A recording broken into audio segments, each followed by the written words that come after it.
My dear students, in my last virtual study, we were being studying about the email, the meaning of the email, features of the email, and images of the email, and some of the example for the email as well. ಪ್ರೀತಿಯ ವಿದ್ಯಾರ್ಥಿಗಳೇ, ಕಳೆದ ಅವಧಿಯಲ್ಲಿ ನಾವು ಮುಖ್ಯವಾಗಿ ಈ ವಿದ್ಯುನ್ಮಾನ ಅಂಚೆ ಇಮೇಲ್ಗಳ ಬಗ್ಗೆ ಅಧ್ಯಯನವನ್ನ ಮಾಡ್ತಾ ಇದ್ವಿ. ಸೊ ಇಮೇಲ್ ಅಂದ್ರೆ ಏನು? ಸೊ ಇಮೇಲ್ ನಲ್ಲಿ ಯಾವ್ಯಾವ ರೀತಿಯಾಗಿ ನಾವು ಮಾಹಿತಿಯನ್ನು ಕಳಿಸ್ಬಹುದು, ಅದರ ಒಂದು ಹಿಸ್ಟರಿ ಏನಿತ್ತು, ಜೊತೆಗೆ ಆ ಇಮೇಲ್ ಕ್ರಿಯೇಟ್ ಮಾಡತಕ್ಕಂತ ನೀವು ಯಾವ ರೀತಿಯಾಗಿ ಯಾವ ಸಂಸ್ಥೆಗಳು ನಿಮಗೆ ಇಮೇಲ್ ನಲ್ಲಿ ಇಮೇಲ್ ಅಕೌಂಟ್ ಅಥವಾ ಇಮೇಲ್ ಖಾತೆಯನ್ನು ತೆರೆಯಲು ನಿಮಗೆ ಅನುಕೂಲ ಮಾಡಿಕೊಟ್ಟಿವೆ ಅನ್ನೋದ್ರ ಬಗ್ಗೆ ನಾವು ತಿಳಿದುಕೊಂಡಿದ್ದೇವೆ. Today we will move one step ahead to learn about what are the advantages and uses of this email. ಹಾಗಾದ್ರೆ ಈ ಇಮೇಲ್ ದ ಅಡ್ವಾಂಟೇಜ್ಗಳು ಮತ್ತು ಯೂಸ್ಗಳು ಏನು ಅನ್ನೋದ್ರ ಬಗ್ಗೆ ಏನ್ ಮಾಡೋಣ, ನಾವು ಕಣ್ಣು ಹಾಯಿಸೋಣ. Okay, and then I will go with very short and brief. Okay, we can make best use of the email as it is a organized one. It is a organized one. We can organize valuable messages for easy access in future as well. Sometimes some of the informations are very important, so that you can organize it with the label. Even you can create the folders as well. How you are creating the folders in your computer? ನಿಮ್ಮ computer ನಲ್ಲಿ ಯಾವ ರೀತಿಯಾಗಿ ನೀವು ಒಂದು folder ಗಳನ್ನ ರಚನೆ ಮಾಡ್ತೀರೋ, ಆ ಕಡತಗಳನ್ನ ಫೈಲ್ಗಳನ್ನ ಸೇವ್ ಮಾಡಲು, ಅದೇ ರೀತಿಯಾಗಿ ನೀವು ಕೂಡ ಏನ್ ಮಾಡಬಹುದು, ಇಲ್ಲಿ ಫೋಲ್ಡರ್ ಗಳನ್ನ ರಚನೆ ಮಾಡಬಹುದು. Say for example, so if it is our college or our teachers information, then you can store that images or information in a particular folder. Okay, ಒಂದು ಪರ್ಟಿಕ್ಯುಲರ್ ಫೋಲ್ಡರ್ ನಲ್ಲಿ ಈಗೇನು KSS ವಿಜಯನಗರ ಕಾಲೇಜ್ ಅದರದೊಂದು folder. Your marks cards, suppose if you want to store it in one folder with respect to your all marks cards, whatever you have obtained, you can create it, write it as a certificate and create ಮಾಡಬಹುದು. In that way you can also store your all information. If you want to store any kind of your family members, the Aadhaar card or voting card and some other even pension related aspects for the persons who are retired, they can all store it in a folder of the email. Email ನಲ್ಲಿ ಈ ಮಾಹಿತಿಗಳು ಯಾಕಂದ್ರೆ ಇವು important ಇರ್ತವೆ, you can access it in future as well. ಮುಂದೆ ನಮಗೆ ಬೇಕಾಗ್ತಿರ್ತೈತಿ. So therefore you can make and organize and stay organized with the help of this email. Next, it is most reliable for the all users as well for the all institutions and organizations. That is why educational institutions and so many companies, even government also preferring to send information through this email. ಶೈಕ್ಷಣಿಕ ಸಂಸ್ಥೆಗಳು, ವ್ಯಕ್ತಿಗಳು, ಸಂಘಟನೆಗಳು, including this social networks, ಸಾಮಾಜಿಕವಾಗಿರ್ತಕ್ಕಂಥ ಜಾಲಗಳು ಏನು Facebook, WhatsApp, Instagram, LinkedIn, whatever you can call it, they will prefer this email to open sometimes the account as well. Okay, so ಇವುಗಳು ಕೂಡ email ಅನ್ನ ಬಳಸ್ತದೆ. ಯಾಕಂದ್ರೆ they are most reliable one, ವಿಶ್ವಸನೀಯವಾಗಿರ್ತಕ್ಕಂಥಗಳು. They could not manipulate. Email hosts, email service providers are genuine in nature. They could not manipulate whatever the information is stored in your email. ನಿಮ್ಮ email ನ inbox ನಲ್ಲಿ ಬಂದಿರತಕ್ಕಂತ ಅಥವಾ out box ನಲ್ಲಿ ಕಳಿಸಿರ್ತಕ್ಕಂತ ಅಥವಾ ಯಾವ್ದಾದರೂ ಒಂದು folder ನಲ್ಲಿ ಸಂಗ್ರಹಿತವಾಗಿರ್ತಕ್ಕಂತಹ ಮಾಹಿತಿಯನ್ನ ಅವು ಅದರ ರಕ್ಷಣೆಯನ್ನ ಮಾಡ್ತಾ ಹೋಗ್ತವೆ ಇಮೇಲ್ ಸಂಸ್ಥೆಗಳು. Email the service providers are protecting all the information in your account so that they are reliable. That is why all the individual as well as the organization prefer you to send through the email. ಅದಕ್ಕೆ ಕೆಲವೊಂದು ಸಂಘಟನೆಗಳು email ಮೂಲಕವಾಗಿ ಅಥವಾ ವ್ಯಕ್ತಿಗಳು ಮೇಲ್ ಮೂಲಕವಾಗಿ ಕಳಿಸಿ ಅಂತ ಹೇಳುತ್ತವೆ. Okay, then it will help for the business for their e-marketing. Okay, so ಕೆಲವೊಂದು ಸಂಸ್ಥೆಗಳು ಏನ್ ಮಾಡ್ತಾ ಇದಾವ ಅಂದ್ರೆ ಮಾರ್ಕೆಟಿಂಗ್ ಮಾಡ್ತಾ ಇರ್ತಾವ. ಹೌದಾ? ಮಾರ್ಕೆಟಿಂಗ್ ಮಾಡೋದು ಅನ್ನೋದು ಗೊತ್ತಿದೆ ನಿಮ್ಗೆಲ್ಲ. ಸೊ ತಮ್ಮ ಬಿಸಿನೆಸ್ ಅನ್ನ ವ್ಯವಹಾರವನ್ನ ಹೆಚ್ಚಿಸುವ ಸಲುವಾಗಿ ಅವರು ವಿದ್ಯುನ್ಮಾನ ಅಂಚೆಯ ಮೂಲಕವಾಗಿ ತಮ್ಮ ಒಂದು ಮಾರುಕಟ್ಟೆಯನ್ನ ಸ್ಥಾಪಿಸಿಕೊಳ್ತಾ ಇರ್ತಾವ. ಅದಕ್ಕೆ ಏನ್ ಮಾಡ್ತಾ ಹೋಗ್ತಾವ, they are using their product for their business promotions. ತಮ್ಮ ಉತ್ಪನ್ನಗಳನ್ನ ವ್ಯಾವಹಾರಿಕ ಉತ್ಪನ್ನಗಳಿಗೆ ಮಾರುಕಟ್ಟೆ ಸ್ಥಾಪಿಸಲು ಕೆಲವೊಂದು ವ್ಯವಹಾರ ಸಂಸ್ಥೆಗಳು ಕೂಡ ಏನ್ ಮಾಡ್ತಾ ಹೋಗ್ತಾವು, ಇಮೇಲ್ಗಳನ್ನ ಬಳಸ್ತೇವೆ. Then next one is one to many communications. If I upload anything in the Google Classroom, the notifications comes to all the students who are there with you. The notifications, once it will reach your emails. Soon after, any update that is happening in my Google Classroom. ನನ್ನ ಒಂದು Google Classroom ನಲ್ಲಿ ನಾನು just ಒಂದು message ಹಾಕಿದ್ದೆ ಅಂದ್ರೆ, notification ಮಾಡಿದ್ದೆ ಅಂದ್ರೆ, ಅಥವಾ ಯಾವ್ದಾದ್ರು ಈ ಕಂಟೆಂಟ್ ಮಟೀರಿಯಲ್ ಅಪ್ಲೋಡ್ ಮಾಡಿದ್ರೆ ಅಂದ್ರೆ, ಅದು ತಕ್ಷಣವೇ ನಿಮ್ಮ ಎಲ್ಲಾ ವಿದ್ಯಾರ್ಥಿಗಳಿಗೆ ಹೋಗಿ ಇನ್ಬಾಕ್ಸ್ ನಲ್ಲಿ ರೀಚ್ ಆಗುತ್ತೆ. Once I update or upload any kind of the digital content learning material in my Google Classroom, immediately that will send to all the students of my class. Understand, who are there in that particular Google class. Understand my point? Andre, we can send one to many communications. Understand my point? You can take the information, you can get the number of persons email, and once you can send it to the all the persons. ಒಬ್ಬರಿಂದ ಹಲವರಿಗೆ ಸಂವಹನ ಮಾಡಬಹುದು. ಒಬ್ಬರಿಂದ ಹಲವರಿಗೆ ನಾವು ಸಂದೇಶಗಳನ್ನ ಒಂದೇ ಬಾರಿಗೆ at once, by one click, we can send it to the hundreds of users also. Even you can send it to the thousands of people. It all depends upon the email providers etiquettes, email providers rules and the regulations. ನೀವು ನೂರಾರು ಜನರಿಗೂ ಕೂಡ ನೀವೇನ್ ಮಾಡಬಹುದು, ಒಬ್ಬರಿಂದ ನೀವು ಮಾಹಿತಿಯನ್ನ ಕಳಿಸಬಹುದು. It is a free of charge. Service is free of charge. So therefore, it is always valid as well. The details are required to sign into that email. Okay, ಅವರು ಯಾವಾಗ್ಲೂ ಕೂಡ ಏನ್ ಮಾಡ್ತಾರೆ, 100% ಒಂದು ಫ್ರೀ, ಯಾವುದೇ ವೆಚ್ಚವನ್ನು ತೆಗೆದುಕೊಳ್ಳದೆ ಈ ಒಂದು ಸೇವೆಯನ್ನ ನೀಡ್ತಾ ಇದ್ದಾರೆ. ಆದ್ರೆ you have to bound to their privacy policy as well and terms of the service and conditions of the service. ಈಗ ಜಿಮೇಲ್ ಅವರು ನಿಮ್ಗೊಂದು ಅಕೌಂಟ್ ಅನ್ನ ಓಪನ್ ಮಾಡ್ಲಿಕ್ಕೆ ಕೊಟ್ಟಿದ್ದಾರೆ ಅಂತ ತಿಳ್ಕೊಳ್ಳೋಣ. Assume that you have created one Gmail account in a Gmail.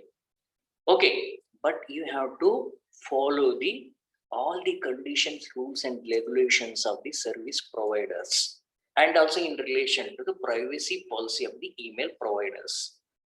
Okay, so email ಕೊಟ್ಟಿರ್ತಕ್ಕಂಥವ್ರು ಈ ಸೇವಾದಾರರ ಒಂದು ಟರ್ಮ್ಸ್ ಗಳನ್ನ ಓದ್ಬೇಕು. ನೀವು ಗೊತ್ತಾಗ್ತೈತೆ ಅವಾಗೆಲ್ಲ. ನೀವ್ ಯಾರು ಓದೋದಿಲ್ಲ, ಅಗ್ರಿ ಅಂತೇಳಿ ಕ್ಲಿಕ್ ಮಾಡ್ಕೊಂತ ಹೋಗಿ ಲಾಸ್ಟಿಗೆ ಅಕೌಂಟ್ ಓಪನ್ ಮಾಡ್ಬಿಡ್ತೀರಿ. ಸೊ ಹೀಗಾಗಿ ಈ ಎಲ್ಲ ನಿಬಂಧನೆಗಳು ಏನಿದಾವಲ್ಲ, ನೀವು ಸೈನ್ ಇನ್ ಮಾಡಬೇಕಾದ್ರೆ ಇವುಗಳ ಬಗ್ಗೆ ನೀವು ಗಮನ ಹರಿಸಬೇಕಾಗ್ತೈತಿ. ಸೈನ್ ಇನ್ ಮಾಡ್ಬೇಕಾದ್ರೆ ಅಗತ್ಯವಾಗಿರ್ತಕ್ಕಂಥ ದಾಖಲೆಗಳನ್ನ ಕೊಡಬೇಕಾಗ್ತೈತಿ. ಇದು ಒಂದು ಪುಕ್ಕಟೆಯಾಗಿರ್ತಕ್ಕಂತಹ 100% free. Okay, next, permanent one. Messages can be stored in the inbox, or you can organize in any folder. Whatever you have replied the information, they are all stored permanently in your email. ನಿಮ್ಮ email ಖಾತೆಯಲ್ಲಿ ನೀವು ಸ್ವೀಕಾರ ಮಾಡಿರ್ತಕ್ಕಂಥ ಮೇಲ್ಗಳಾಗಿರ್ಬೋದು, ರವಾನೆ ಮಾಡಿರ್ತಕ್ಕಂಥದ್ದು ಮೇಲ್ಗಳಾಗಿರ್ಬೋದು, ಅಥವಾ folder ನಲ್ಲಿ ಇರ್ತಕ್ಕಂಥ ಮೇಲ್ಗಳಾಗಿರ್ಬೋದು, ಅವುಗಳು ಯಾವಾಗಲೂ ಕೂಡ ಖಾಯಂ ಆಗಿ ಇಮೇಲ್ ನಲ್ಲಿ ಇರ್ತವೆ. They won't at all delete whatever it is stored in the email. That is the beauty of the email. Okay, next, you can attach files. Attachment ಮಾಡ್ರಿ ಅಂತ ಹೇಳ್ತಿರ್ತಾರೆ. So many files are in your systems, or in your mobile, in your hard disk, or in your local disk. ಈ local disc ಗಳು EF ಏನೇನಿದಾವಲ್ಲ ನಿಮ್ಗೆ, CD. Okay, ಮತ್ತೆ ನಿಮ್ಮ mobile ನಲ್ಲಿ ಇರ್ತವಲ್ಲ ಕೆಲವು ಸಂದರ್ಭಗಳಲ್ಲಿ, if you want to send it, so any image, video, document and other media files, immediately you can attach and send it to the other person or other organizations or other account holders. ಇನ್ನಿತರ ಒಂದು ಖಾತೆದಾರರಿಗೆ ನೀವು ರವಾನೆ ಮಾಡತಕ್ಕಂತ ಸಂದರ್ಭದಲ್ಲಿ email ಮೂಲಕವಾಗಿ ನೀವು ಫೈಲ್ಗಳನ್ನ, ಕಡತಗಳನ್ನ, ಚಿತ್ರಗಳನ್ನ, ವಿಡಿಯೋಗಳನ್ನ, ಇನ್ನಿತರ ದಾಖಲೆಗಳನ್ನು ಕೂಡ ಅಥವಾ ಇನ್ನಿತರ ಯಾವುದೇ ಮಾಧ್ಯಮದ ಫೈಲ್ಗಳನ್ನು ಕೂಡ ನೀವೇನ್ ಮಾಡಬಹುದು, ಅದಕ್ಕೆ ಸೇರಿಸಿ ಅಟ್ಯಾಚ್ ಕಳಿಸಬಹುದು. Accessibility in the world, anywhere you can access it, your email, but sign in and sign out, you don't forget with the other type of the devices. If your device is there, no problem at all. Okay, ಪ್ರಪಂಚದ ಯಾವುದೇ ಸ್ಥಳಗಳಲ್ಲಿ ನೀವು email ಅನ್ನು ಏನ್ ಮಾಡಬಹುದು, open ಮಾಡಬಹುದು, ತೆರೆಯಬಹುದು ಯಾವುದೇ ಸ್ಥಳದಲ್ಲಿ. But one thing is, internet access should be there, ಅಲ್ಲಿ ಅಂತರ್ಜಾಲದ ಸಂಪರ್ಕ ಇರಬೇಕು ಅಷ್ಟೇ. One can and then message filter. Okay, so ಇಲ್ಲಿ ಈ ಒಂದು ಸಂದೇಶಗಳನ್ನ ಯಾವಾಗಲೂ ಕೂಡ ಏನ್ ಮಾಡ್ತಾ ಹೋಗ್ತೀವಿ ಅಂತಂದ್ರೆ, ಅದನ್ನೇ ಫಿಲ್ಟರ್ ಮಾಡ್ಲಿಕ್ಕೆ ಹೋಗ್ತೀವಿ. ಓಕೆ, ಯಾವಾಗ ಫಿಲ್ಟರ್ ಮಾಡ್ತೀವಿ? One can choose messages you want to receive and exclude other based on a filter ಈ ಸೆಟ್ಸ್. ಅದು ನಿಮ್ಮ ಮೇಲೇನೆ ಇರ್ತೈತಿ. ಯಾವ್ದು ಮೆಸೇಜಸ್ ಅನ್ನ ನಿಮ್ಗೆ ಬೇಕು ಅದನ್ನ ಸ್ವೀಕಾರ ಮಾಡಿ, ನಿಮ್ಗೆ ಬೇಡ ಅದು ಬಿಟ್ಟು ಬಿಡಿ. You can exclude it. Okay, you can block the particular address from the sending messages. ಕೆಲವರು ಬೇಡ ಅಂತೀವಿ, ನಾವು ಕೂಡ ಅನ್ವಾಂಟೆಡ್ ಮೆಸೇಜಸ್ ಗಳು ಬರ್ತಿರ್ತವೆ ಕೆಲವು ಸಂದರ್ಭದಲ್ಲಿ, ಅದನ್ನ block ಮಾಡ್ಬಿಡ್ತೀವಿ. So it's all related to that account holders rational thinking. Nimge yav beku, from which account you want the message, you can receive it. Otherwise block it. In this way you can filter it the message. So adu kuda avakashavanna nimge illi sigtade. These are the advantages or the uses of the email. Then what about the disadvantages? The big disadvantage is internet connection. Sometimes the internet will be hanged, it will be get stopped, so that time we won't get even the what we call the information or the messages or the any digital content. ಹೇಳ್ತಿರ್ತೀವಿ ನಾವು, ಕಳಿಸೋ ಅಂತೇಳಿ email ಮೂಲಕ ಬರವಲ್ತು ನೋಡು. Why this is happening? Why this internet accessibility failure can be realized here? Because of the some technical issues that appeared in the entire internet system as well. If it is smooth and well, no problem, instantly you will get the information from one end to the another end, sender send to the receiver send. ಅದು internet ಅಂತರ್ಜಾಲ ಸರಿಯಾಗಿ ಕೆಲಸ ಮಾಡ್ತಿತ್ತಪ್ಪ ಅಂದ್ರೆ, ನೀವು ಸರಿಯಾಗಿ ಯಾರಿಗೆ ನೀವು ಕಳಿಸಬೇಕಾಗಿದೆ ತಕ್ಷಣವೇ ನೀವು ರವಾನೆ ಮಾಡಬಹುದು, ತಕ್ಷಣ ಮಾಡಬಹುದು ಇನ್ನೊಬ್ಬರ ಮೇಲ್ಗೆ. ಓಕೆ, ಸೊ ಇಲ್ದಿದ್ರೆ ಬಹಳ ಕಷ್ಟ ಆಗ್ತದೆ. This is one important aspect, internet connection.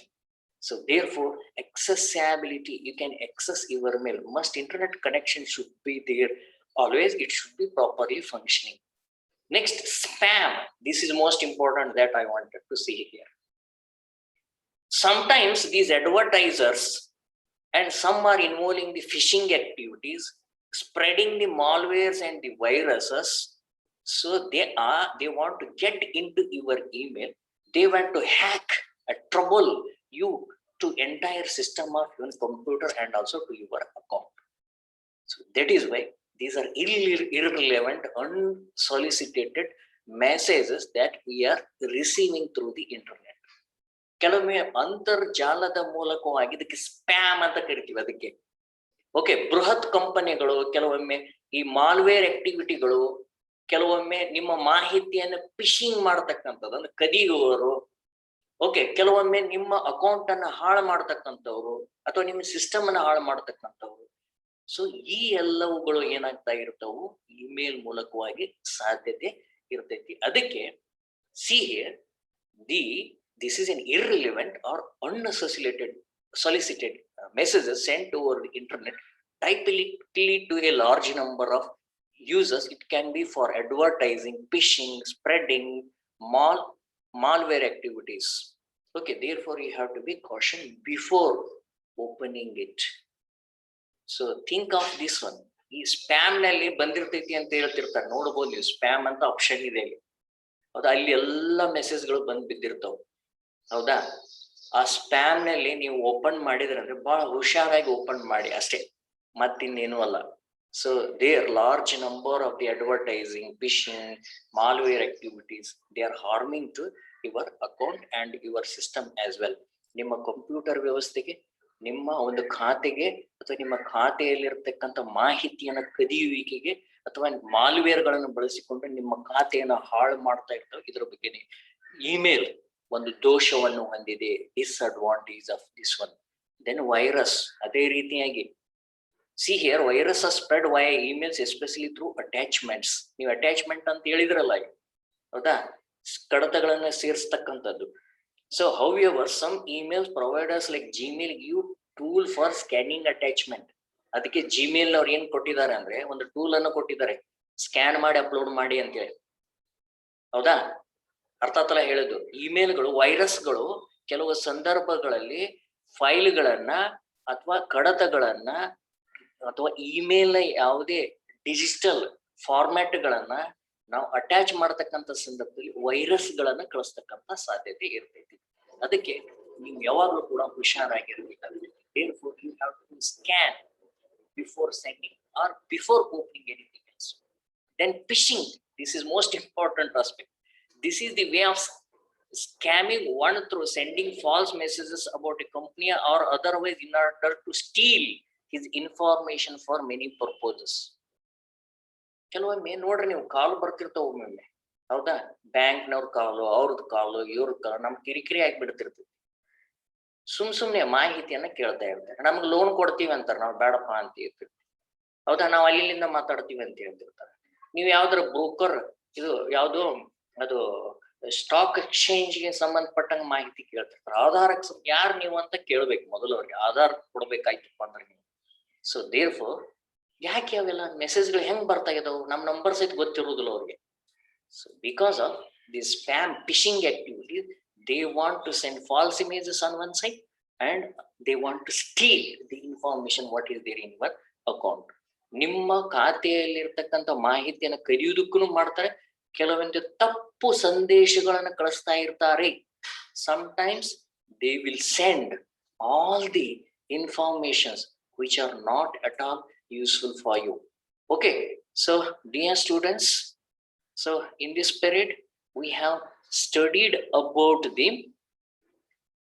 main important aspect, that what are the uses and advantages of the email and also the disadvantages of the email. ಪ್ರೀತಿಯ ವಿದ್ಯಾರ್ಥಿಗಳೇ, ನಾವು ಇಂದಿನ ಒಂದು ಅವಧಿಯಲ್ಲಿ ಮುಖ್ಯವಾಗಿ ಇಮೇಲ್, ಇದಕ್ಕೆ ಸಂಬಂಧಪಟ್ಟಿರ್ತಕ್ಕಂತಹ ಅವಗುಣಗಳು ಅಷ್ಟೇ ಅಲ್ಲದೆ ಅದರ ಗುಣಗಳು ಅಥವಾ ಅದರ ಬಳಕೆಯ ಬಗ್ಗೆ ಅಧ್ಯಯನವನ್ನ ಮಾಡಿದ್ದೇವೆ.